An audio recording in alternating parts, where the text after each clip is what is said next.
Fire PUBG खेली खेली bore लागिसक्यो। आइसकेको छ भ्यालोरेन्ट मोबाइल, त्यो पनि नेपालमा। भ्यालोरेन्ट मोबाइल खेल्नको लागि हामीलाई चाहिन्छ विच्याट एकाउन्ट, किनकि यो भ्यालोरेन्ट मोबाइलमा चाहिँ गुगलबाट लगइन गर्न मिल्दैन, त्यो विच्याटबाट लगइन गर्नुपर्छ। त्यो भएर डाउनलोड गर विच्याट। त्यसपछि मैले डिस्क्रिप्सनमा लिङ्क हालिदिएको छु, valmqq.com भन्ने, त्यो वेबसाइटमा जाऊ। त्यो वेबसाइटमा गएपछि यस्तो इन्टरफेस आउँछ। यो रातो चाहिँ डाउनलोड गेम भन्ने, म ट्रान्सलेट गरेर देखाइदिन्छु होइन। डाउनलोड गेममा क्लिक गर। डाउनलोड गेममा क्लिक गरिसकेपछि डाउनलोड अगेन भन्ने इन्टरफेस आउँछ होइन तिमीहरूकोमा। अनि डाउनलोड एनिवे गरिदिइसकेपछि तिमीहरूको माथि डाउनलोड सुरु भइसकेको हुन्छ। फाइल डाउनलोड भइसकेपछि यहाँ आएर बस्छ, अनि तिमीहरूले त्यो फाइललाई क्लिक गरेपछि स्टेजिङ एप भन्छ। स्टेजिङ एप भनेको त्यही एप चाहिँ डाउनलोड हुँदैछ अझै पनि होइन। एकछिन वेट गर, एप डाउनलोड हुँदै गर्छ। त्यतिन्जेल हामी चाहिँ हाम्रो विच्याट एकाउन्ट चाहिँ सेटअप गरौँ। विच्याटमा जाने, आफ्नो मोबाइल नम्बर, नेपालको मोबाइल नम्बर नि चल्छ, भिपिएन केही नि गर्नु पर्दैन। तिमीहरू फर्स्ट टाइम आउँदैछौ भने साइन अप गर, अनि सेकेन्ड टाइम हो पहिल्यै विच्याट छ भने लगइन गर्दा नि हुन्छ। मेरो चाहिँ छ, म लगइन गर्छु। कन्ट्री सिलेक्ट गरेर हाम्रो नेपाल भइहाल्यो होइन। फोन नम्बर हाल आफ्नो, एक्सेप्ट एन्ड कन्टिन्यू।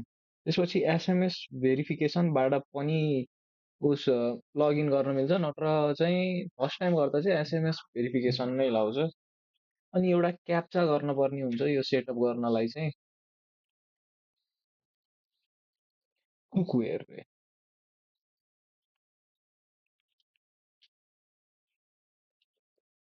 ओके।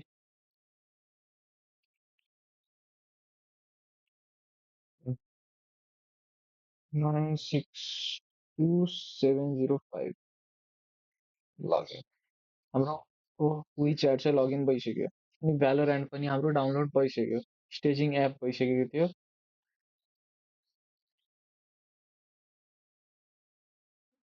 त्यसपछि यसरी इन्टरफेस आउँछ इन्स्टल भनेर होइन।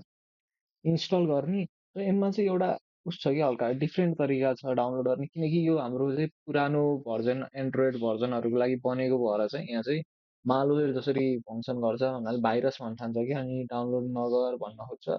तर हामीले तै पनि डाउनलोड गर्ने, यहाँ चाहिँ अप्सन आउँछ एउटा, मोर डिटेल्समा गएर चाहिँ इन्स्टल एनिवे भन्ने अप्सनमा गर्ने। गट इट गऱ्यो भने चाहिँ इन्स्टल हुँदैन, र इन्स्टलिङमा हल्का बेर लाउँछ है। अनि यहाँ चाहिँ हाम्रो भ्यालोरेन्ट मोबाइल चाहिँ डाउनलोड भइसकेको छ मोबाइलमा। ओपनमा क्लिक गर। अनि अब भ्यालोरेन्ट मोबाइल इन्स्टल भइसकेपछि भ्यालोरेन्ट ओपन गर्दा यस्तो इन्टरफेस आउँछ। यो चाहिँ रेड कलरकोमा क्लिक गर। त्यसपछि केही टाइम लाउँछ यो भित्रको इनिसियल डाउनलोड अनि नराम्ररी गर्नुमा।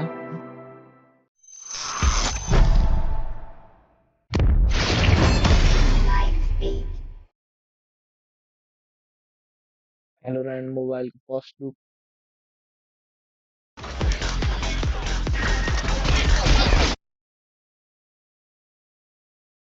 एकैछिन केही टाइम लिन्छ यो भित्रको डेटाहरू इन्स्टल हुन। भ्यालोरेन्ट मोबाइलको सबै सेटअपहरू डाउनलोड भइसकेपछि यसरी इन्टरफेस आउँछ। यो इन्टरफेसमा चाहिँ यो हरियो चाहिँ विच्याटबाट लगइन गर्ने कि अरू अप्सन क्युक्यूबाट लगइन गर्ने भनेको हुन्छ। हामीसित चाहिँ विच्याट हामीले सेटअप गरिसकेका छौँ, त्यही भएर चाहिँ हामी विच्याटबाट भ्यालोरेन्टसँग साइन अप गर्ने अप्सन चाहिँ चुज गर्छौँ होइन। यसरी चाहिँ तिमीहरूको विच्याटसित कनेक्ट गर्ने यो थर्ड पार्टी एप हो भनेर चाहिँ भन्छ। अनि अथोराइज गरिसकेपछि चाहिँ हाम्रो भ्यालोरेन्ट र विच्याट कनेक्ट भएर चाहिँ हामी चाहिँ भ्यालोरेन्ट खेल्न सक्छौँ।